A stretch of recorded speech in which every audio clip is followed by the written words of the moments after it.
Bonjour, bonsoir à tous et bienvenue sur Énergie Positive. Donc c'est Jocelyn, je suis l'animateur de cette chaîne depuis maintenant plusieurs années. Comme vous le savez, je suis kinésiologue et je suis passionné par la spiritualité et le développement personnel. Et pour cette nouvelle vidéo, je suis ravi de vous accueillir en compagnie de Jocelyn Morisson. Salut Jocelyn. Salut Jocelyn. Je suis vraiment très heureux de t'accueillir, Jocelyn. Merci. Si tu savais à quel point.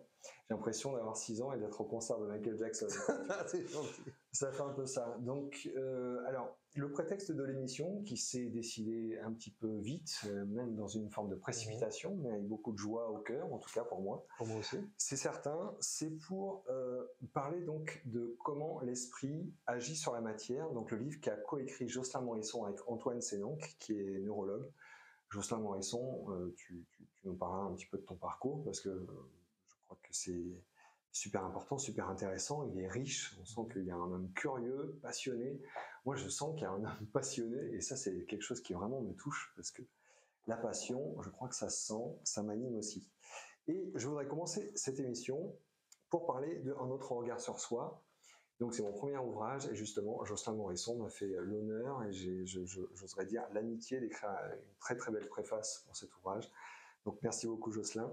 Il est sorti le 26 septembre et vous pouvez le trouver dans toutes les librairies. Alors comment l'esprit agit sur la matière? Il est sorti quand cet ouvrage? Fin août de cette année 2024. Donc on peut le trouver, et c'est pareil, dans toutes les librairies. Donc avant de rentrer sur les thèmes qui sont développés, qui sont la psychokinèse et guérison inexpliquée, alors moi en tant que, on va dire, praticien de kinésiologie, c'est un sujet qui me passionne et qui me questionne. Mais donc c'est quoi ton parcours? Tu as écrit combien de livres, Jocelyn? Alors là je suis sur ton site internet qui est très très très bien fait. Il y a la physique de la conscience avec Philippe Guillemant, il y a l'ultime convergence qui est un livre que je vais me procurer incessamment sous peu. Se souvenir du futur, pour moi ça a été le gros crush. Se souvenir du futur, c'est le premier livre que tu as coécrit avec Romuald de Leterrier, il me semble, où vous faites référence à la rétrocausalité. C'est ça qui, en termes de changement de paradigme, vraiment nous amène dans des espaces de réflexion auxquels je n'avais jamais pensé. Donc juste pour ça, vraiment merci, quoi. Donc ce souvenir du futur qui est aussi sorti en version illustrée par Benoît Flamec. Donc doublement un régal de lire ce livre et de se le procurer. La révolution psychédélique, donc j'imagine que c'est aussi avec Dr Olivier Chambon. Ouais, on a co-dirigé avec Olivier Chambon, parce qu'il y a plusieurs auteurs, en fait, c'est un collectif. D'accord.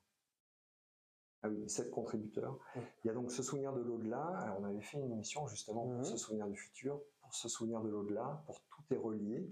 Voilà, ça c'est nos 3 livres avec Romuald. Exactement. Et donc il y a Expérience hors du corps. Oui, ça c'est une commande intermédiaire en fait de l'éditeur en question, Idéo. Et comme j'avais beaucoup de documentation et que c'est un sujet qui me passionne depuis longtemps, j'ai dit oui, ok, je le fais. Ah oui, donc effectivement, ce sont des sujets qui te passionnent depuis longtemps, parce que vu qu'on a décidé de faire cette émission un petit peu précipitamment, je suis allé sur ta chaîne YouTube et j'ai regardé la vidéo la plus ancienne que tu aies postée, elle date d'il y a 8 ou 9 ans je crois. Justement, c'est une conférence où tu abordes des thématiques liées à la physique quantique, mais je t'ai entendu évoquer le terme psychokinèse. Alors je me suis dit, tiens, aujourd'hui, il l'écrit, mais ça fait un moment que c'est dans son champ d'investigation. Alors pourquoi écrire un livre sur la psychokinèse aujourd'hui et pourquoi l'écrire avec un neurologue? C'est quoi qui motive ça? Alors en fait, ce projet-là, il est né d'une proposition que nous a faite une amie commune à Antoine et moi, qui est Estelle Guervel, donc qui était en contact avec Antoine, qui avait ce projet de remettre un petit peu au goût du jour des expériences de psychokinèse qui sont un petit peu passées sous le radar, qui sont les expériences de René Péhoc. Et René Péhoc nous a fait le plaisir, l'honneur de nous faire une préface. Et René Péhoc, c'est un médecin qui a fait sa thèse de médecine, il y a donc un certain nombre d'années, avec autour de recherches qu'il avait menées sur des animaux, des poussins, qui étaient en interaction avec un petit robot, et donc c'est le fameux Ticoscope. Donc c'est des expériences qui ont passionné la communauté des parapsychologues, mais qui sont un peu tombées dans l'oubli. Et il avait montré comment des poussins en fait sortis de l'œuf prenaient le robot pour leur maman et en fait étaient capables d'attirer à eux ce robot, alors que normalement son comportement, son déplacement était piloté par un générateur de nombres aléatoires, donc son comportement devait être chaotique. Le déplacement du robot devait être chaotique, et lui a montré que les poussins, par leur intention, donc, mais inconsciemment bien sûr, ils attiraient à eux ce robot qu'ils considéraient comme leur maman. Donc c'est des expériences assez étranges et un petit peu poétiques aussi, si tu veux, et qui ont fait à l'époque pas mal de bruit, mais ça lui a attiré beaucoup de critiques, et donc René Péhoc s'est fait très discret depuis toutes ces années-là, parce que peut-être qu'il a mal vécu un peu toutes ces critiques-là, mais ces expériences, elles sont extraordinaires parce qu'il les a affinées, il les a conçues dans un cadre vraiment très rigoureux, et il a produit des résultats statistiques qui sont parfaitement valides, tu vois, aux yeux de beaucoup de gens, mais bien sûr, tout un tas de sceptiques lui sont tombés dessus en disant c'est n'importe quoi, ça n'a aucun sens, ça n'est pas possible, etc. Donc voilà, donc l'idée de départ, c'était de reparler de ces travaux-là. Et puis, on s'est aperçu que René voulait quand même, malgré tout, rester discret. Il ne souhaite pas finalement sortir du bois, tu vois, et puis, parce qu'il est encore en activité. Hein. Et on s'est dit qu'il y avait un livre à faire, effectivement, sur l'action de l'esprit sur la matière, à la fois en parlant de psychokinèse, donc d'action sur la matière inerte, donc déplacement d'objets, torsion de métal, avec des cas célèbres, Uri Geller, Jean-Pierre Girard notamment, et puis que c'était aussi quelque chose de cet ordre-là qui se jouait dans la guérison, dans l'auto-guérison, dans notre potentiel d'auto-guérison, que c'était aussi une action de l'esprit sur la matière finalement. Le fait d'être capable de remodeler son cerveau aussi avec des pratiques comme la méditation, des choses comme ça. Aujourd'hui c'est avéré, on a des études qui montrent que le cerveau se recable, les neurones se connectent différemment, il y a de nouveaux chemins qui apparaissent à partir d'un travail qui est mental. Donc l'esprit agit sur la matière, c'est démontré. Ne serait-ce que quand je lève le bras, mon esprit agit sur la matière, pour le coup. Donc c'est relativement... D'ailleurs, pour cette histoire du bras qui se lève, quand tu dis je lève mon bras, ou mon bras se lève, tu sens que c'est comme si c'était pas exactement le même mouvement, parce que l'intention est différente. Donc une, c'est la volonté, et l'autre, c'est... Bien sûr, après on peut rentrer dans des nuances qui sont hyper intéressantes. Hein. Mais pour nous, bien sûr, la matière, de toute façon, elle est en continuité avec tout ce qui se trouve autour, avec l'environnement. Et il y a de l'énergie tout autour de nous. On est traversé, on est habité par une énergie qui fait que, effectivement, le mouvement, la volonté, etc., c'est des choses qui sont... on évoque la grille de lecture, par exemple, de la médecine chinoise, de la médecine ayurvédique aussi indienne. Donc tout ça, ça commence un petit peu à être acceptable dans le point de vue occidental, dans le point de vue de la médecine d'ici, mais ça reste quand même un peu exotique, quoi. Donc voilà, on a voulu faire ce lien entre l'action de l'esprit sur la matière à partir de cas de psychokinèse, en partant des tables tournantes, en partant de phénomènes célèbres liés au spiritisme, de lévitation aussi, des gens qui faisaient de la lévitation, des choses extraordinaires, les fameux tordeurs de métal, parce que c'est quand même un cas à part entière. Et puis ensuite, moi j'ai voulu parler aussi de recherche américaine sur ce qu'on appelle la micropsychokinèse, donc c'est de l'action sur la matière, mais à l'échelle microscopique, voire à l'échelle même quantique. Et puis on est passé à l'action sur la matière vivante. Donc là, on parle de biopsychokinèse, des gens qui sont capables d'agir sur des cellules vivantes. Et puis, naturellement, ça a amené à la guérison. Et donc, on a fait une deuxième partie sur les guérisons, guérison inexpliquée, guérison miraculeuse, notamment les guérisons lourdes, etc. Et là, bien sûr, l'expertise d'Antoine Sénan, qui est neurologue et qui est passionné par l'histoire de la médecine et puis par ces phénomènes-là, amenait clairement un plus, quoi. Donc, on a travaillé tous les deux sur les deux parties du livre. Mais c'était hyper intéressant de travailler avec Antoine, d'autant plus que c'est un romancier aussi, c'est un écrivain avec une vraie plume, un vrai talent. Et voilà, au bout du compte, on fait un livre qui est, semble-t-il, agréable à lire, c'est ce qui est important aussi. Eh ben oui, absolument, ben oui, c'est clair. Mais déjà, les sujets sont absolument passionnants, parce que je trouve ça super intéressant de s'appuyer justement sur les bases de l'énergétique, comme la médecine traditionnelle chinoise, pour pouvoir développer ces idées et les partager au plus grand nombre.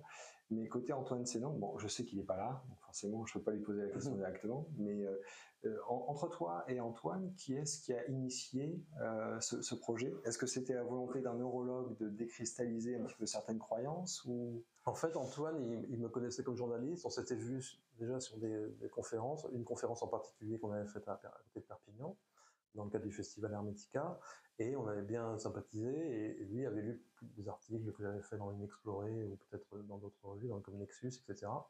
Donc lui, ça l'intéressait de bosser avec moi parce qu'il savait que j'avais un peu cette culture un peu généraliste de ces phénomènes, de la parapsychologie, de la spiritualité, de la physique quantique et du rôle de la conscience dans tous ces phénomènes-là. Et donc il pensait que voilà, il y avait une bonne complémentarité entre nous, et c'est ce qui s'est fait effectivement parce qu'on est très complémentaires. Lui, c'est un très très bon connaisseur de l'histoire de la médecine, de l'histoire tout court. Il a écrit un roman, Croix de cendre, je le cite parce qu'il a été quand même finaliste du prix Goncourt l'an dernier, quoi, tu vois, c'est pas n'importe quoi.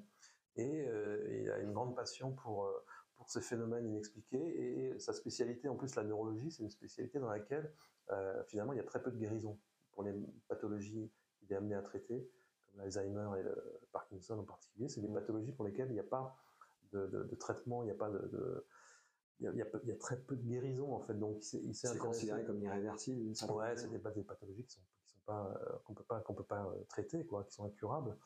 On peut soulager les symptômes, mais on peut pas vraiment les traiter. Donc il s'intéresse à ce que peut apporter justement la psyché, l'effet de l'intention, la prière et toutes ces choses-là dans les guérisons. Et c'est pour ça qu'il s'est intéressé, je pense, aux guérisons miraculeuses, et en particulier aux guérisons de Lourdes.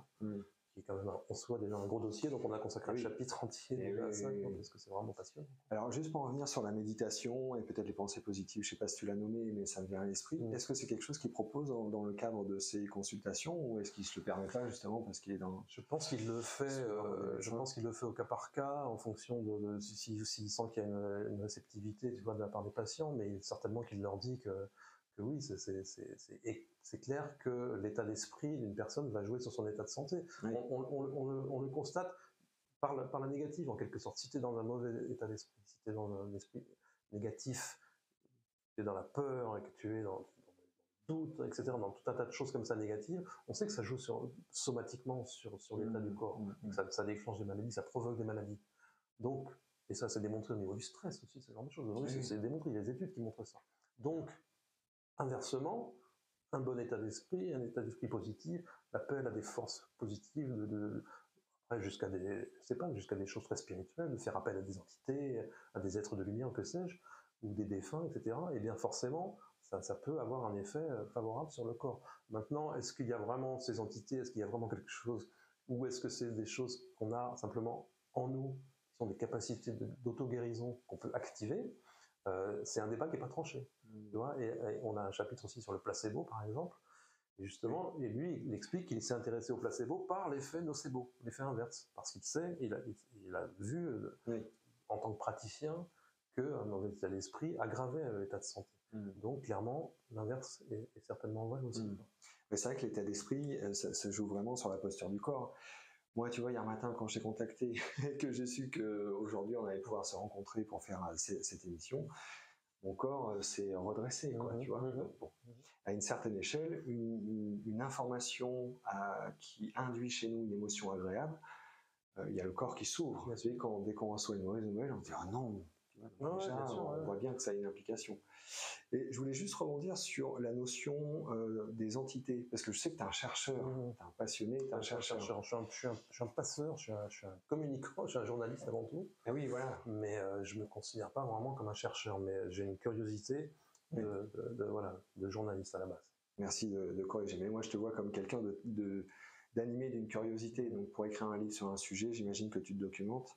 Et c'était juste pour apporter, enfin, pas un éclairage, mais te parler de Stéphane Cardino. Stéphane Cardino, c'est quelqu'un qui est à la base d'une technique qu'on appelle la bioénergie. C'est un Suisse. Il est architecte, il est géobiologue, et depuis qu'il est enfant, en fait, il a une forme de clairvoyance, c'est-à-dire qu'il voit dans l'énergie la manifestation de mouvements. Tu vois, à partir de là, ça devient difficile à décrire, mais justement, il a été motivé par le fait de rendre tangible, en quelque part de prouver ses perceptions. Donc c'est quelqu'un qui a développé à plusieurs reprises plusieurs machines sur des années pour, disons, mesurer des champs vibratoires. Donc c'est un petit peu, ça reprend un peu l'idée de la caméra GDV du professeur Korotkov. Lui, c'est avec des appareils électroniques qui lui sont propres, Et donc il arrive donc à mesurer qu'à des endroits, il y a tel type d'énergie. Du coup, il a dressé une forme de nomenclature. Donc tu vois, en termes d'entité, c'est là que c'est intéressant et un peu vertigineux, tu vois, cette idée de ce qu'il y a dedans, c'est ce qu'il y a dehors, etc. Mais il y a quand même des appareils de mesure qui peuvent dire, voilà, ici, effectivement, il y a une forme d'énergie, on peut communiquer avec elle, donc c'est une forme d'intelligence avec laquelle on peut interagir, et c'est mesurable. Ouais, ben moi ça m'évoque ce qu'on appelle la médecine quantique, donc on a fait un chapitre là-dessus dans le livre parce que c'est important d'en parler. On a des formes de réticence, Antoine et moi, sur l'appellation elle-même, parce que médecine quantique c'est plus un label un peu marketing, tu vois, mais il y a des choses certainement authentiques derrière ça, et surtout moi je retrace la genèse de ça, parce que j'avais eu l'occasion d'écrire là-dessus comme journaliste. Ça vient de la médecine spatiale russe. Les Russes n'avaient pas les moyens qu'avaient les Américains pour la conquête spatiale, et notamment pour pouvoir traiter leurs cosmonautes.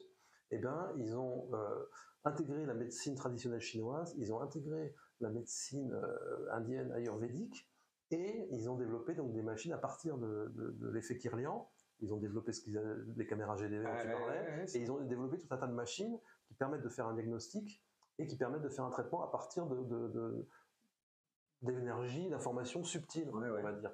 Et donc, toute cette médecine quantique aujourd'hui qui s'est développée avec des machines comme le Physioscan, des trucs comme ça, il y a tout un tas de machines. Bon, et bien ça vient de là. Ça vient de cette médecine spatiale russe. Donc ça, c'est vachement intéressant parce que les Russes, ils se sont pas dit oui, il faut qu'on publie dans des grandes revues de médecine ou de sciences internationales en anglais parce que c'est le standard international. Nous, on s'en fout, on est des Russes et on est sur notre système de valeurs à nous, et ils ont une relation invisible qui leur est propre en plus. Il y a on parle de l'âme russe, tu sais, donc il y a toute une relation qui est spécifique à la notion de spiritualité en fait en Russie, qui est très méconnue en fait ici. Hein. Et du coup, il y a très peu de travaux, tu vois, publiés en langue anglaise, qui ont pu être évalués par les pairs, comme on dit, selon les standards de la science occidentale.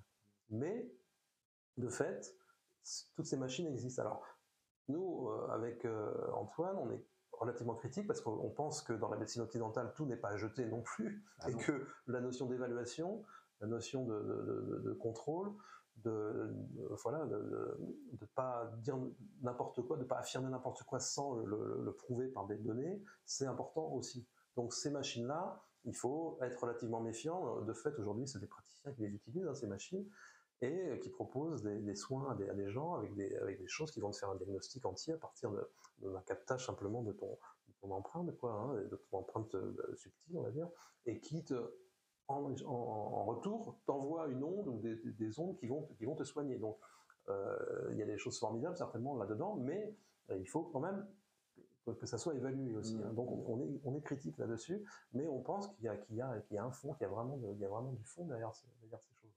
Et donc c'est passionnant à creuser, c'est sûr.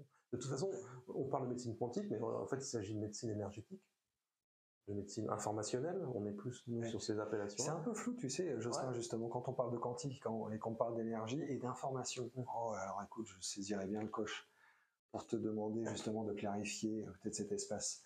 Quand on parle de physique quantique, est-ce qu'on parle d'énergie, ou quelle serait la distinction qu'on ferait entre les deux? Je crois qu'il y a quelque chose qui est confus, même dans ma façon de le formuler. C'est difficile parce que l'énergie en physique, c'est quelque chose qui est l'autre forme de la matière. La matière est de l'énergie est de la matière. Ça, c'est Einstein qui l'a montré, et c'est ce qui a donné naissance à l'énergie atomique, etc. Donc, est-ce qu'on parle de cette énergie-là quand on parle de l'énergie qui anime le corps? Pour moi, non, c'est pas la même chose. C'est pas tout à fait la même chose. Dans le concept chinois d'énergie, de qi, c'est pas seulement d'énergie, c'est quelque chose qui est à la fois physique, mais qui est à la fois aussi mental. C'est quelque chose qui est à la frontière, justement, peut-être à l'interface entre le psychique et le physique. Hein, le qi, l'énergie, on traduit rapidement par énergie quand on parle de qi, mais en fait, on dit que l'énergie va où l'intention va, où l'attention va. Oui, hein, dans les arts martiaux, l'attention en un mot, l'intention. Toi, tu connais bien les arts martiaux aussi. Oui. Donc, c'est lié à quelque chose qui est relatif à la psyché, au mental. Hein, c'est pas seulement quelque chose de physique. Donc cette énergie-là, c'est quelque chose que la science occidentale aujourd'hui a du mal à saisir, à capter, parce que c'est pas de l'ordre du physique, du monde du physique pur et dur. Donc ça, c'est des choses, là on n'est pas du tout dans le domaine du quantique pour le coup, tu vois. En tout cas, le lien n'a pas vraiment été fait au plan purement scientifique. Si tu veux. Mais c'est passionnant parce qu'on voit bien que, par exemple, dans certains hôpitaux en France, on utilise l'acupuncture, où il y a des thérapeutes, en tout cas, qui sont installés, qui pratiquent l'acupuncture pour certains types de... Il y a des docteurs généralistes aussi. Il y a des médecins généralistes qui se forment et qui se forment à la médecine traditionnelle chinoise aussi pour faire d'autres choses. Tu as des pratiques comme le shiatsu, etc. Enfin bref, tu connais ça mieux que moi. Et si ça fonctionne, eh ben, il faut bien accepter tout le paradigme qui vient avec, c'est-à-dire toute cette notion de méridien, toute cette notion de circulation du chi dans le corps, etc. Et qui est aussi autour de nous. Donc c'est quelque chose qui est autour de nous, qui circule en nous. Et voilà, il y a cette harmonie qui fait que justement on est en bonne santé ou pas. Donc il y a tout un paradigme qui vient avec ces notions-là, tu vois. Donc si on accepte que certaines pratiques comme ça sont efficaces, eh bien il faut accepter qu'il y a toute une vision du monde derrière. Tu vois. Et là on ne parle que de la médecine traditionnelle chinoise, mais si on prend la médecine indienne, c'est encore quelque chose de proche, mais encore un peu différent, etc. Alors, est-ce qu'on est en train de parler de quelque chose qu'on pourrait associé à la conscience? Parce que ça aussi, c'est un peu nébuleux. C'est intéressant bien sûr que tu fasses ce lien, parce que le problème, la problématique, on pourrait dire, en physique quantique, c'est pas tellement ce que montrent les expériences, c'est la façon dont on les interprète. Et s'il y a une forme de consensus scientifique sur ce que montrent les expériences scientifiques en physique quantique, donc à l'échelle des atomes et en dessous, les particules élémentaires, etc., il y a en fait une variété infinie de façons d'interpréter ces résultats-là. Et de fait, il y a plusieurs scientifiques aujourd'hui très sérieux, des philosophes des sciences, mais aussi des physiciens, qui nous disent que la conscience joue un rôle. Donc depuis des années, c'est un débat, ça fait plus de 100 ans, il y a un débat entre des chercheurs là-dessus, donc à la fois physiciens, philosophes des sciences, etc. Certains disent mais non, la conscience ne joue aucun rôle, la conscience de toute façon ça n'existe pas, la conscience c'est juste ce que fait le cerveau, le monde c'est de la matière, il n'y a que de la matière, etc. Et d'autres qui disent non, en fait la conscience c'est ce qui précède tout ça. Si la conscience est absente, il n'y a pas de réalité, donc la conscience précède la matière dans ces visions du monde-là. Et ça, c'est extrêmement difficile pour nous, occidentaux, à accepter, parce qu'on nous a appris qu'à la base de la réalité, il y avait la matière. Et que la matière se complexifiait, et que les particules élémentaires formaient les atomes, et que les atomes formaient les molécules formaient des tissus, et le tissu le plus complexe qui soit, c'est le cerveau humain, et que tout en haut de la pyramide, du coup, du cerveau humain sort la conscience. La conscience émerge du cerveau et de cette activité extrêmement complexe de ces particules qui composent le cerveau. Or, on voit que si on considère qu'en fait la conscience est à la base de la pyramide, il y a tout un tas de problèmes qui disparaissent, en fait, qui s'expliquent. Tout un tas de phénomènes trouvent une explication. Et on a des chercheurs très sérieux qui proposent de voir les choses de cette façon-là, de considérer que la conscience, et c'est une vision très aussi, pour le coup, orientale, on va dire, en tout cas indienne, hein, dans les philosophies indiennes, dans le bouddhisme, dans l'hindouisme, c'est ça, la conscience, c'est le socle de la réalité, c'est le socle de ce qui apparaît. Donc la matière, ça existe, il ne s'agit pas de dire que ça n'existe pas, hein, que c'est une illusion ou quoi, mais c'est quelque chose qui est un produit de l'observation, la matière. Donc il faut d'abord qu'il y ait conscience, il faut d'abord qu'il y ait observation et conscience pour qu'il y ait de la matière. Donc la conscience est le socle même de la réalité. D'où toutes les interprétations qui consistent à dire que la réalité suprême, c'est une supraconscience, une métaconscience qu'on va cibler plus ou moins à Dieu, etc., dans certaines philosophies. Oui. Alors, tu vois, justement, alors, donc, dans ce que tu viens de relater pour la physique quantique, moi, ça m'a fait penser aux expériences des formes de Jung, parce qu'en fait, j'ai pas toute ta culture en physique quantique, soyons bien d'accord, hein. Mais donc, si c'est la conscience qui sous-tend tous ces phénomènes, quand on parle de l'observateur, est-ce qu'on peut parler aussi de conscience? Alors, est-ce qu'il y aurait plusieurs types de conscience dans ce cas? Plusieurs types de conscience, il y a plusieurs niveaux, je pense, de conscience, parce que l'idée chez ces philosophes-là, notamment un philosophe que j'aime beaucoup et que j'ai traduit récemment, qui s'appelle Bernardo Kastrup, bon, je le cite beaucoup, il n'est pas trop présent dans ce livre-là, parce qu'on n'a pas voulu rentrer dans des considérations trop philo, justement, mais Kastrup nous dit que nos consciences individuelles sont des individualisations locales d'une métaconscience, d'un vaste flux de conscience en fait. On est comme dans un flux de conscience. Ça, c'est la réalité. Et cette conscience, ce flux de conscience comme une rivière, a des formes locales, comme des tourbillons, ou des vaguelettes, tu vois, comme une rivière qui aurait des formes locales. Et ça, c'est la matière. Donc les vaguelettes, les tourbillons sont des formes que prend la conscience, que prend ce flux localement, et ça forme de la matière, des objets, des individus, etc. Donc voilà, mais tout est constitué de ça à la base. Donc, alors dans le bouquin, par contre, je mentionne quand même des expériences qui sont hyper intéressantes et qui tournent autour de l'action de la conscience, de l'esprit au niveau quantique, au niveau de la physique quantique. C'est les expériences du chercheur américain Dean Radin. Dean Radin, il a justement fait travailler des méditants expérimentés sur l'expérience des fentes de Jung. Donc l'expérience des fentes de Jung, en 2 mots, j'ai lu ce passage. C'est une expérience dans laquelle on envoie des photons contre une plaque qui est percée de 2 fentes, et le photon, on sait qu'il a une double nature, ça montre en fait la double nature de ces particules élémentaires, donc un photon ou un électron. C'est à la fois une onde qui est étendue dans l'espace, et c'est à la fois un corpuscule, c'est-à-dire une petite bille locale, localisée dans l'espace-temps. Selon la façon dont on conçoit le dispositif expérimental, le photon il va se comporter soit comme une onde, et du coup il va passer par les 2 fentes à la fois, ou bien il va se comporter comme un corpuscule, c'est-à-dire il va passer par une seule fente. Et ça dépend si on l'observe ou pas, si on met un dispositif pour le capter ou pas. Et Dean Radin, il a eu l'idée, qui est géniale, de demander à des méditants de se concentrer sur ce dispositif-là et de jouer le rôle du détecteur de la particule. Et en fait, on s'aperçoit que quand les méditants se concentrent... Donc, il n'y avait pas un détecteur physique. Il n'y avait pas de détecteur physique, c'est la concentration du méditant qui faisait office de détecteur. Et on s'est aperçu que pendant les périodes où les méditants étaient concentrés sur le dispositif, le photon adoptait un comportement de corpuscule, comme s'il était obligé de se comporter comme une petite bille. Et donc, il passait par une fente. Alors que quand ils étaient en pause et qu'ils n'étaient pas concentrés sur le dispositif, le photon adoptait un comportement d'onde et passait par les 2 fentes. Donc voilà, ça paraît délirant, mais il a affiné le protocole, parce qu'il y a eu des critiques, évidemment, des gens lui sont tombés dessus en disant c'est n'importe quoi. Ça a été publié dans des revues de physique, des revues de sciences de pointe. Pendant des années, il l'a fait, il a refait le truc, ça a été répliqué dans d'autres laboratoires, c'est un critère important, parce que forcément, en science, il faut répliquer les expériences. Et ils ont aussi fait des variantes de cette expérience-là avec des gens tout venants. Ce ne sont pas des méditants expérimentés, mais des gens tout venants, à qui on demandait, devant leur ordinateur, de se concentrer pendant une certaine durée bien précise, et puis de faire autre chose pendant une autre période, tu vois. Et pendant les périodes où ils se concentraient, on s'est aperçu que ça avait le même effet que des méditants expérimentés. Donc là, c'était un effet quantitatif, c'est-à-dire que beaucoup de gens qui se concentraient au même moment sur le truc avaient le même effet que 2 ou 3 méditants tu vois, expérimentés qui se concentraient sur le dispositif.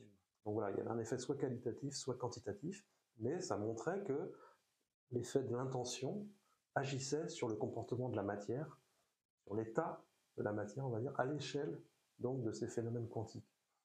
Et voilà, donc comment interpréter ça autrement que de dire que les 2 sont liés forcément? La manière la plus simple de le dire, et genre, on n'en parle pas dans ce livre-là, sauf à donner quelques sources, c'est que matière et conscience sont 2 facettes d'une même substance fondamentale. Pour dire les choses simplement, c'est la même chose. C'est la même chose. C'est une chose qui a 2 aspects, mais c'est la même chose à la base. Ok, super. Alors attends, je voulais faire un lien, ça m'a fait penser à plein de choses. Ça m'a fait penser à Se souvenir du futur. Je le dis et je le répète, j'ai adoré ce livre de par cette notion de la rétrocausalité, puis vos qualités d'écriture qui vont très bien ensemble avec Romuald Le Terrier. Mais je crois que c'est dans le livre ou alors dans les propos que vous avez tenus dans les conférences où vous évoquez justement cette notion de loto. Gagner l'auto. Ouais. Et en fait, c'est toi ou Romuald qui expliquait que en fait, ceux qui rétroagissaient finalement. Alors c'est là que ça m'embrouille encore. Mais ce qui rétroagissait. Il y a beaucoup plus de perdants.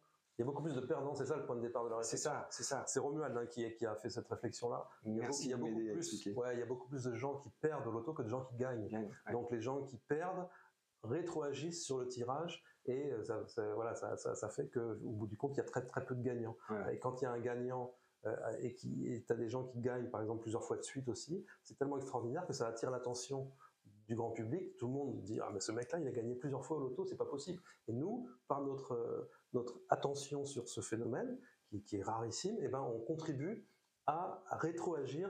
Donc c'est l'information qui remonte le temps sur le tirage et sur le fait qu'un tel ou un tel va gagner. Donc faut un peu rentrer dans les détails pour comprendre le principe. Mais l'idée c'est que notre conscience justement, si nous sommes des êtres spirituels, il y a une part de nous qui est hors du temps en fait, qui est établi hors du temps. L'espace et le temps aujourd'hui, et ça c'est des scientifiques très sérieux qui le disent, l'espace, le temps, ce sont des choses qui émergent en fait de quelque chose de plus fondamental, qui va être justement, selon les descriptions que certains en font, qui va être un substrat de conscience. De ça, qui est donc hors de l'espace et du temps, émerge l'espace, le temps, la matière, l'énergie. Matière-énergie étant encore une fois deux facettes d'une même chose. Mais tu vois, le temps et l'espace, ce ne sont pas des fondamentaux, ce ne sont pas des choses qui existent, qui sont des données fondamentales, c'est quelque chose qui émerge d'autre chose. Et ça, c'est une réflexion très très sérieuse en sciences et en philosophie des sciences, c'est pas du New Age, tu vois. Donc à partir de là, effectivement, il y a cette idée que nous, en nous, il y a ce qu'on appelle l'âme, que les hindous ont appelé Atman, que Jung a réinterprété pour appeler le soi. Et cette partie-là de nous, elle est établie hors de l'espace-temps. Par conséquent, on est capable d'accéder à des informations du passé, mais aussi du futur, et du coup avoir des boucles rétrocausales qui se mettent en place. Et dans ce souvenir du futur, ce qu'on propose, c'est que les synchronicités soient des informations que nous renvoie notre soi à partir du futur. Voilà. Ce sont des guidances qui nous sont envoyées depuis notre futur pour nous mettre sur une voie d'éveil, sur une voie d'épanouissement, sur une voie de bien-être, sur une voie de santé aussi. Voilà. Ben, écoute, chapeau Jocelyn, on va poursuivre sur comment l'esprit agit sur la matière, mais vraiment j'ai envie de saluer le cadeau que c'est de nous amener à pouvoir considérer les choses comme ça. On sent que ça nous dépasse, enfin moi je sens que ça me dépasse, il y a quelque chose qui me passionne, il y a quelque chose qui me transcende, qui me fait vibrer à l'intérieur, mais vraiment ce sont des concepts, je crois que notre mental n'est pas encore prêt. On a besoin de jalonner encore certains concepts pour faire des liens, pour que ce soit un peu clarifié. Et puis il faut beaucoup d'humilité, hein. On ne prétend pas nous donner des réponses, tu vois, définitives aux choses, c'est des réflexions. La réflexion sur la rétrocausalité, elle est née aussi avec Philippe Guimand, avec les échanges qu'on a eu avec Philippe Guimand à partir de la physique de la conscience.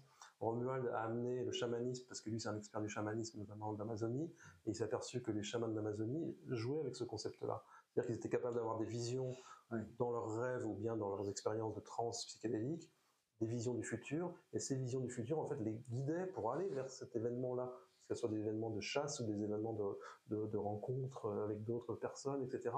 Que la nature leur parlait à travers ces signes-là, et que ça pouvait être très bien s'interpréter, y compris dans leur vision du monde à eux, comme des choses qui venaient du futur et qui les attiraient.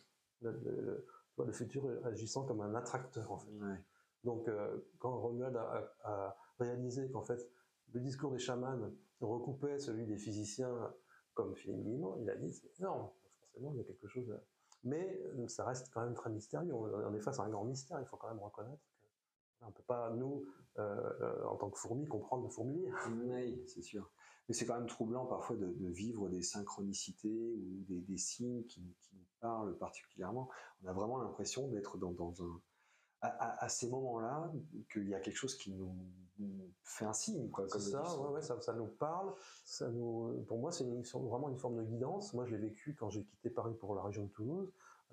Plusieurs synchronicités. Souvent, quand on a des changements de vie importants, des choix à faire en termes de vie professionnelle, de vie sentimentale, de lieu de vie, etc., c'est là qu'on va avoir des signes qui vont nous dire « oui, ça c'est bien, non, ça c'est pas bien, il faut que tu évites, etc. » Donc on va avoir des synchronicités par cascade, justement, dans ces moments-là, dans ces moments de choix. Donc forcément, c'est que c'est une forme de guidance, encore une fois. Alors, est-ce que le côté cascade, enfin répétition, d'une synchronicité ou du signe, serait un critère de confirmation? C'est bien une synchronicité, parce que des fois on pourrait douter. Oui, moi je le pense, je vois ça comme ça.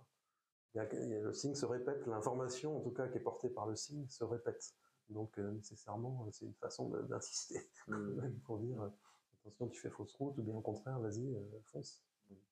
Bon, vu que c'est un régal, j'ai envie de te lancer sur... j'en profite là, vraiment, mais sur l'intuition. Alors ce serait donc...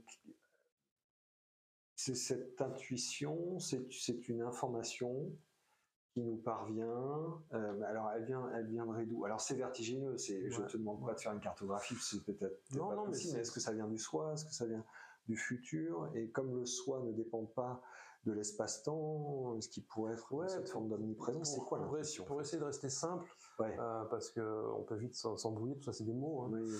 L'intuition, pour moi, oui, c'est la même chose hein, que les synchronicités, ou la voyance, ou ce genre de choses. C'est-à-dire qu'effectivement, à chaque instant, on a cette partie de nous qui est établie hors de l'espace-temps. C'est ce que les traditions appellent l'âme, encore une fois. Moi, j'aime bien la grille de lecture de Jung, parce que c'est hyper riche, et effectivement, je préfère parler du soi. Donc cette partie de nous est établie hors de l'espace-temps. Et donc, elle a accès à des informations qui sont inconscientes pour nous, à chaque instant, et qui à tout moment peuvent en pénétrer la sphère de la conscience, et donc du conscient. La conscience et le conscient, c'est pas tout à fait la même chose. Donc, ce dont on a conscience, voilà, en tout cas. Ce dont on a conscience. Donc on va devenir conscient d'une information qui vient de on ne sait où. Et pourquoi est-ce que d'un seul coup, quand je suis en train de conduire, je réalise qu'en fait j'ai oublié de fermer le gaz? Ça vient d'où? C'est pas une réflexion, c'est pas quelque chose qui est rationalisé, ce n'est pas de la raison, ça vient d'autre chose. Et donc c'est une information dont on peut considérer qu'elle nous est envoyée par notre soi pour des raisons de sécurité ou je ne sais quoi. J'ai oublié de fermer la porte à clé, j'ai oublié mon portefeuille alors que je vais au restaurant avec mon ami. Ça va pas le faire. Donc pour moi l'intuition c'est du même ordre que la voyance. C'est quelque chose qui est plus ordinaire, on va dire, mais c'est la même chose, c'est le même genre de phénomène. Ça nous permet d'avoir accès à des informations qui potentiellement peuvent nous sauver la vie dans certaines circonstances, ou simplement nous guider pour effectivement aller vers la bonne personne, aller au bon endroit, faire le bon geste. Ça va jusqu'à des choses magiques, mais de manière très ordinaire, c'est aussi une forme de guidance.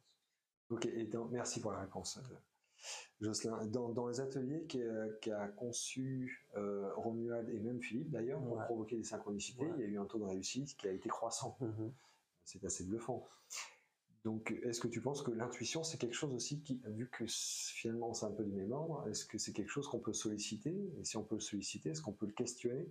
Est-ce que si on le considère comme quelque chose d'extérieur, juste pour simplifier l'explication, est-ce qu'on pourrait dire qu'on peut interagir avec l'intuition, la questionner et vraiment se lier avec cette forme d'intelligence? Ouais, je pense qu'on peut en tout cas faire appel à cette partie de nous qui est encore une fois...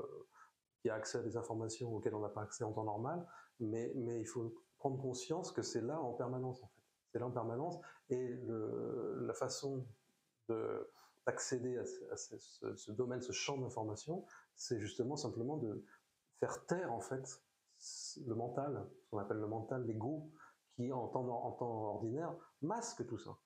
C'est-à-dire que c'est là en permanence, toute cette information dont on a besoin, qui nous vient peut-être du futur potentiellement. Elle est là cette information, simplement elle est masquée par notre bavardage mental, par nos soucis, le fait qu'on est sans arrêt en train de se projeter dans le passé, j'aurais pas dû faire ça, et puis on est en train de penser à l'avenir en se disant il faudrait que je fasse ci, il faudrait que je rencontre telle ou telle personne, je dois absolument faire ceci et cela. Et ça, ce bavardage-là masque en fait ce flux d'informations qui lui est très fluide, est très souple, et porteur aussi d'émotions, de joie, de bien-être, de paix, tu vois, des sensations qui t'apaisent. Et donc quand tu as des informations comme ça, que ce soit des informations qu'on va appeler intuition, qu'on va appeler synchronicité, ou même prémonition, eh bien ce sont des informations qui ont un effet justement somatique tu vois, sur le corps, et qui se traduisent par des sensations de bien-être, par un apaisement, par de la joie, par des choses comme ça. Donc ça, ce sont des critères justement pour comprendre que voilà, ça c'est une information qui est juste, et elle me fait du bien. Voilà, on peut s'illusionner, bien sûr. Hein. Peut-être aussi c'est une habitude, peut-être que c'est des choses à travailler, à développer, mais c'est conforme aussi à ce que nous disent beaucoup de traditions spirituelles. Hein. Il y a une utilité à avoir un mental et un ego, je pense. Ça c'est un peu mon cheval de bataille aussi actuellement. Mais il faut aussi arriver à faire le silence. Et la méditation, c'est ça. Absolument. Donc, tu sais ce que ça m'évoque, en fait, ce dont tu parles? le fait de recevoir une information donc intuitive, qui nous fait du bien. Ça me fait penser à, enfin tu l'as dit d'ailleurs, la guérison, le miracle. Donc en quelque part, le miracle, c'est finalement, ce serait quoi le miracle? Est-ce que ça ne serait pas justement se rendre disponible à cette forme de magie de la vie qui ne tend qu'à nous faire du bien? Ou est-ce que je rentre dans un truc New Age quand je dis ça? C'est difficile parce que dans le New Age, il n'y a pas que des bêtises non plus. Mais c'est compliqué aussi de donner des recettes un petit peu de clé en main, tu vois, de dire des choses très définitives, parce que je pense qu'encore une fois, tout ça, ça reste assez mystérieux. Dans la guérison, et en particulier les guérisons extraordinaires, y compris guérisons miraculeuses, je pense qu'il y a plusieurs choses qui jouent, et ça peut être à la fois quelque chose d'interne, effectivement, où on mobilise des capacités d'auto-guérison, parce qu'on va avoir la bonne attitude, on va être positif, on va attirer à nous la lumière, etc. Et puis qu'on va mettre en jeu des mécanismes qui se jouent dans le corps, donc c'est quelque chose d'intérieur qui se joue, mais on ne peut pas exclure non plus qu'il y a des interventions extérieures, des entités qui nous veulent du bien, des anges gardiens, des défunts qui sont là pour nous aider, nous guider, des guides. Hein. Les gens ont différentes appellations pour toutes ces énergies, ces forces, ces présences. Et moi, ça ne me pose pas de problème de considérer qu'il y a tout ça qui joue en fait. Donc on peut faire appel à ça aussi. Moi, je considère que la notion de soi se suffit en quelque sorte à elle-même. C'est-à-dire que j'ai pas besoin de faire appel à une notion d'ange gardien parce que le soi, pour moi, c'est à la fois le gourou. Ça, on a ça dans certaines traditions. Le soi est le gourou. Et c'est aussi ce qu'on peut appeler l'ange gardien dans une tradition plus, on va dire, chrétienne. Donc, ou judéo-chrétienne. Mais en tout cas, voilà. Tout ça, c'est des mots, c'est des concepts. Mais dans les guérisons, je pense qu'il y a quelque chose qui peut très bien venir de l'extérieur. C'est-à-dire qu'il peut très bien y avoir effectivement le rôle d'entité. Dans le bouquin, on raconte des expériences, des cas de guérison extraordinaires. Une jeune fille américaine, par exemple, qui a eu un grave accident de voiture et qui, dans l'opération qu'elle subit, elle est au bloc opératoire, on lui opère la colonne vertébrale avec des morceaux d'os qui menacent de léser sa moelle épinière et donc de la rendre paralysée à vie. Et elle ressent qu'il y a des anges qui interviennent, des anges qui agissent à travers les chirurgiens, si tu veux. Elle voit ça, elle le visualise, elle le ressent. Et c'est conforme au vécu des soignants, en l'occurrence. Ils ont ressenti ça aussi. Ils ont ressenti cette présence de lumière et d'entités qui viennent agir à travers eux. Et aux États-Unis, il y a moins de tabous par rapport à ces questions-là. Et tu as plein de soignants qui, avant une opération, font une prière et demandent l'assistance d'entités angéliques ou ce genre de choses, en fonction du contexte. Moi, tu sais, je coupe le feu, et ben, je fais une prière. Après, il y a des gris-gris à faire autour, mais il y a une prière. Typiquement, le magnétisme et les coupeurs de feu, c'est un chapitre aussi que j'ai tenu à inclure dans le livre. C'est vraiment quelque chose où certains vont te dire que ça vient de capacités naturelles, d'électromagnétisme, voire simplement d'électricité, de choses, de fluides, ça vient de la personne, ou c'est quelque chose qui vient de l'extérieur parce qu'effectivement, c'est souvent lié à la notion de prière et la notion de demander quelque chose. Donc les deux, peut-être, sont complémentaires. Il n'y a pas de raison d'exclure l'un au profit de l'autre, en fait. Donc, l'effet placebo, c'est guérison inexpliquée. Donc, placebo, dans le sommaire du livre, c'est écrit « je plairai ». Ouais, parce que placebo veut dire « je plairai ». C'est ça que ça veut dire en latin, ouais, effectivement. Et donc, en fait, j'ai un peu du mal à faire le lien entre la conjugaison, le fait de dévoiler le sens de placebo et l'effet placebo. C'est l'idée que des médecins ont constaté très très tôt, je pense à l'époque de la médecine grecque, ou vraiment aux sources de la médecine moderne, qu'il y avait une capacité, une possibilité de mettre en jeu des mécanismes d'auto-guérison qui étaient complètement inhérents au corps, internes au corps.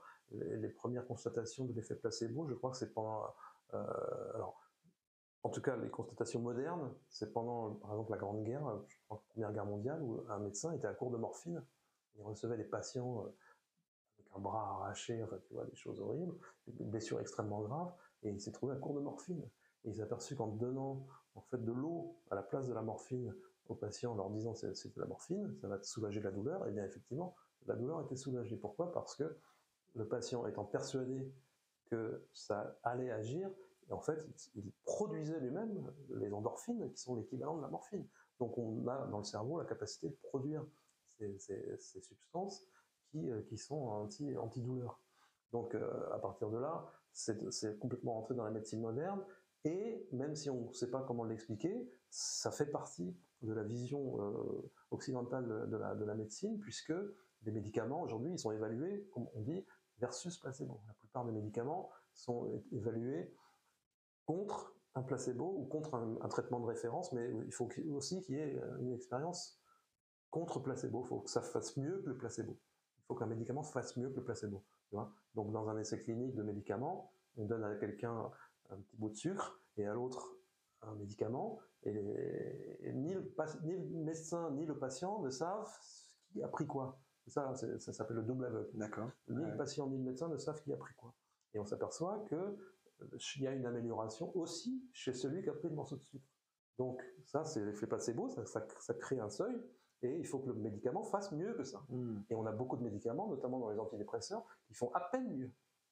Et il y a des réévaluations au bout de plusieurs années, et parfois on dit, mais en fait, il ne fait pas du tout mieux. Il fait aussi bien. Le médicament fait aussi bien que le placebo. Et dans ces cas-là, dans le meilleur des cas, on réévalue le médicament et on dit, il ne sert à rien, ce médicament est inutile. Autant s'en passer, quoi. Donc le placebo est complètement intégré dans la médecine moderne, même si on ne sait pas exactement comment ça agit, parce que ça va jusqu'à des choses très physiques aussi, où des gens peuvent retrouver par exemple l'usage d'une jambe, alors qu'on a fait semblant de les opérer. On les endort en leur disant on va t'opérer du genou, parce que tu ne peux plus marcher, et puis finalement on ne fait pas l'opération, on fait une fausse opération, et quand le gars se réveille, eh bien, très vite il récupère, il marche, il dit merci de m'avoir opéré, alors qu'il n'y a pas eu d'opération. Donc on est capable, on a la possibilité de mettre en jeu des ressources qui sont insoupçonnées. Ça va très très loin, et ça va jusqu'à effectivement guérir des tumeurs ou ce genre de choses, jusqu'à des guérisons spectaculaires de maladies potentiellement mortelles, quoi. C'est ça. Donc le miracle de la vie, il cherche toujours à s'exprimer. C'est ce qu'appelle la médecine l'homéostasie. Finalement, c'est vraiment la capacité innée du corps à retrouver son propre équilibre. Alors c'est bluffant cet exemple, parce qu'il est quand même gros, cet exemple d'avoir donné de l'eau en faisant passer ça pour de la morphine auprès de mutilés dans la guerre. Parce qu'on a l'impression que forcément se faire couper ou arracher un membre, ça doit être atrocement douloureux. Donc ça montre, même sur des douleurs fortes, parce que je pense que l'effet placebo, on a l'impression que ça peut marcher pour je te donne un faux aspirine et après t'as plus mal. Je ne dis pas que les gens étaient complètement apaisés et n'avaient plus de douleur, mais ils étaient soulagés. Ils étaient soulagés. Et ce qui est intéressant, c'est que, ça Antoine l'explique bien, c'est qu'il faut que non seulement le patient y croit, mais il faut que le médecin y croit aussi. Hein, il y a quelque chose qui se joue dans peut-être aussi un échange d'énergie entre les deux. Et il faut qu'il y ait une espèce de confiance, c'est le sens du mot foi d'ailleurs, il faut qu'il y ait une confiance de la part des deux protagonistes en fait, pour que l'effet placebo agisse. Écoute, ça tombe bien quand on vient me voir au cabinet. Je pense que pour les personnes qui ont du mal à y croire encore, j'y crois pour deux. Oui, mais de toute façon, une foi aveugle. C'est ça, mais de toute façon, c'est bien connu. Du corps à se guérir, mais vraiment. C'est bien connu que quand tu arrives chez le médecin, souvent tu te sens mieux. Il y a l'effet blouse blanche qui peut être à rebours. Par contre, on a peur, on se sent mal parce que la blouse blanche ça impressionne.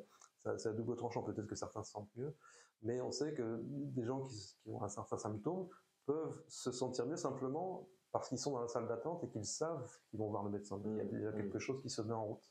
Encore en termes d'auto-guérison. Et oui, je pense que le syndrome de la blouse blanche, quand tu as un petit rhume et que tu es adolescent et que c'est le réflexe de la famille de t'amener voir le médecin, tu dis que ça va forcément aller mieux. Après, quand c'est le bilan de la 50 ou la soixantaine, oui, ça peut jouer dans les deux sens. Tu vas le voir avec une bouteille de champagne en le priant d'arrondir les angles. Ok, super. Jocelyn, est-ce qu'il y a d'autres choses qui te tiendraient à cœur d'aborder sur ce livre qu'on n'aurait pas évoqué? Bon, il y a énormément de sujets, on est bien d'accord. Il y a plein de choses dont on parle dans ce livre qui permettent de donner des exemples de la façon dont l'esprit agit sur la matière, mais on ne rentre pas dans des modèles explicatifs, philosophiques, physiques, quantiques, etc., complexes, parce que c'est pas le but du livre. Le but du livre, c'est de susciter une réflexion et de montrer qu'il y a plein de situations dans lesquelles on peut considérer que l'esprit a une action sur la matière. Comme je le disais, aujourd'hui, il y a plein d'études qui montrent que la méditation remodèle le cerveau, ne serait-ce que ça. Donc c'est de la science. C'est de la science, clairement. Moi, les travaux que j'aime beaucoup et que j'évoque là-dedans aussi, je l'avais fait à plusieurs reprises dans des articles, c'est ce qu'on appelle le projet conscience globale. C'est le fait que Il y a des machines qui ont été réparties un petit peu partout sur la planète, des petites machines qu'on appelle des générateurs de nombres aléatoires, et qui sont des machines à produire du hasard à partir de dispositifs quantiques. Donc ce sont des machines qui simulent des lancers de pile ou face à raison de plusieurs milliers par seconde, tu vois. Et donc ces machines sont censées produire une ligne de hasard dans laquelle tu as autant de phases que de piles. Autant de plus que de moins, autant de phases que de piles. Et c'est sous forme de bits quantiques, donc, bits numériques. Et ces machines-là, elles sont influencées, elles sont déréglées par des effets de conscience globale. Donc il y a comme un effet de conscience collective lors de grands événements planétaires. Ça a été observé par des chercheurs américains, d'abord dans des cercles un peu restreints, des cercles de méditation, des réunions de gens qui se réunissent pour prier, des cérémonies religieuses, etc. Et puis ils se sont aperçus que ces machines-là réagissaient à des événements de plus grande ampleur, des fêtes, des événements sportifs, tu vois, le Super Bowl, ce genre de trucs. Et puis ils se sont aperçus que ça réagissait quand il y avait des événements planétaires qui touchaient tout le monde au plan de l'émotion. Ça a commencé avec le procès O.J. Simpson, puis les funérailles de Lady Diana, puis le plus grand, l'événement qui a le plus déréglé ces machines et qui a le plus fait bouger la ligne du hasard, c'est le 11 septembre 2001. Donc pendant le 11 septembre 2001, il y a eu une telle émotion planétaire, si tu veux, que les machines se sont mises à crépiter comme ça. Et là où on avait une courbe normalement plate, et bien on s'est mis à avoir des tracés comme ça. Donc ça, c'est des travaux qui sont hyper intéressants, qui sont controversés aussi, parce qu'il y a peut-être plusieurs façons de les interpréter, mais pour certains chercheurs, dont Dean Radin, dont je parle dans le bouquin, c'est comme une espèce d'électro-gaiagramme, c'est-à-dire ça prend comme le pouls de la Terre, tu vois, et ça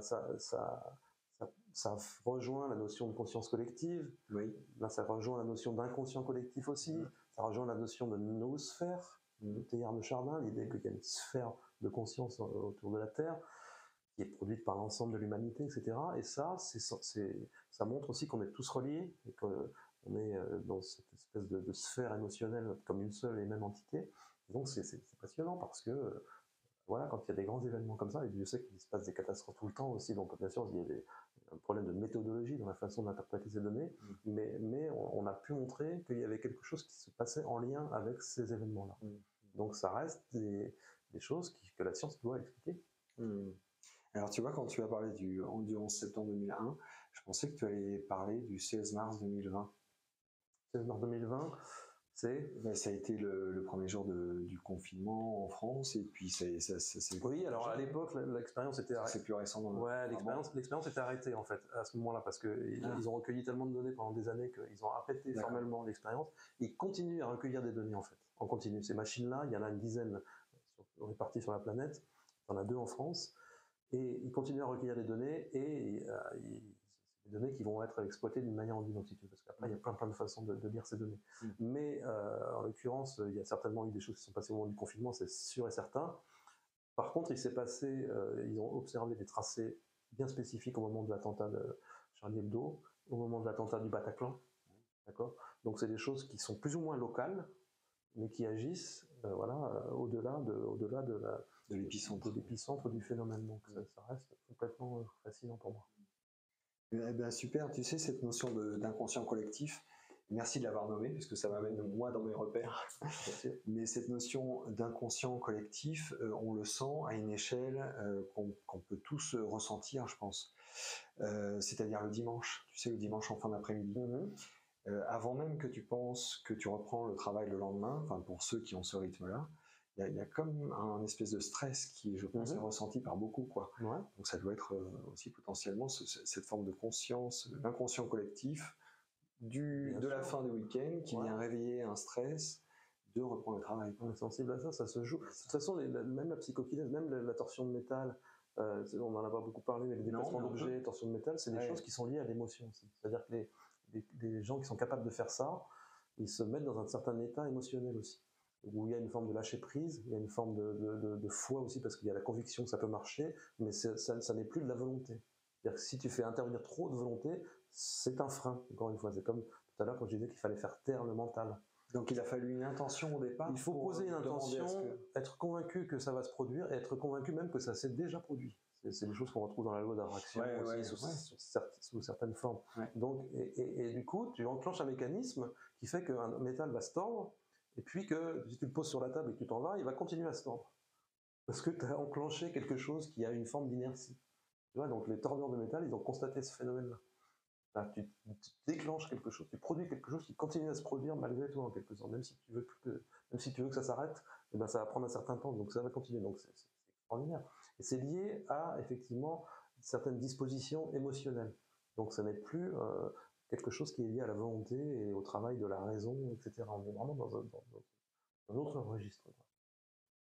Alors justement, pour les tordeurs de métal, entre guillemets, vous citez qui dans le livre? Il y a Jean-Pierre Girard, c'est l'exemple que je connais moins. Le plus connu, voilà, c'est Uri Geller. Uri Geller, c'est un Israélien qui a fait ça à la télévision et qui, à l'époque, dans les années 70, s'est fait beaucoup connaître pour avoir fait ça à la télévision. Et bien sûr, pour les détracteurs, c'était un phénomène de foire parce que justement, il faisait ça à la télévision, c'était du musical en fait. Sauf que lui s'est prêté à des expériences dans des conditions de laboratoire extrêmement rigoureuses, extrêmement contrôlées, aux États-Unis, avec des chercheurs qui aujourd'hui sont connus. Hein. C'est des trucs qui sont déclassifiés, à l'époque qui étaient classifiés, parce que ça se faisait avec la CIA aussi, enfin bref.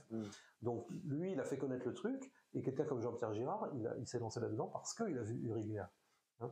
Et il y en a un autre Français qui s'appelle Jean-Marie Le Gall qui a fait ça aussi, qui est un guérisseur, magnétiseur, qui a produit aussi ce genre de phénomène, parce que lui, il a vu Jean-Pierre Girard le faire. Donc tu vois, ils se sont tous entraînés les uns les autres en voyant quelqu'un faire la télé. Donc le problème avec ces manifestations-là, Geller et Girard, par exemple, ont été très critiqués parce qu'on les a soupçonnés de tricherie dans certaines circonstances, mais il est avéré que dans d'autres circonstances extrêmement contrôlées, dans des conditions de laboratoire avec des chercheurs hyper rigoureux, etc., et une impossibilité totale de tricher, ils ont produit des phénomènes. Et par exemple, Girard, il a tordu des barres de métal qui étaient dans des tubes en verre, donc il ne pouvait pas les toucher. Et il a tordu des barres de métal qu'on lui a soumises alors qu'elles étaient faites d'un alliage particulier, et on a pu montrer qu'il avait modifié la structure au niveau atomique, donc au microscope électronique. Donc ça, c'est pas quelque chose qu'on peut faire en prestidigitation, même si on est très très fort. Voilà, donc voilà. Donc malheureusement, comme on n'a jamais pu expliquer ce phénomène-là, parce qu'il faudrait réécrire toute la physique, eh bien, beaucoup de gens considèrent que ça n'existe pas et que tout est bidon. Mais c'est faux, ça a été publié dans des revues scientifiques tout à fait sérieuses. Ok, et donc, alors cette notion de psychokinèse, maintenant qui grâce finalement à des acteurs comme Antoine et toi, permet de toucher de plus en plus de personnes, en fait, quelles pourraient en être les applications au quotidien, si tant est que on se procure ce livre? Quel retour tu as des lecteurs? Est-ce qu'ils se sont dit, tiens, maintenant que je comprends le procédé, ça m'éclaire sur quelque chose C'est pas un manuel, c'est pas un guide pratique, mais bien sûr, l'idée derrière, c'est qu'on peut agir sur son bien-être par son état d'esprit. Hein, c'est assez simple, évidemment. Donc, et c'est fondamental. C'est fondamental. Donc, notre état de santé, il dépend de notre état d'esprit.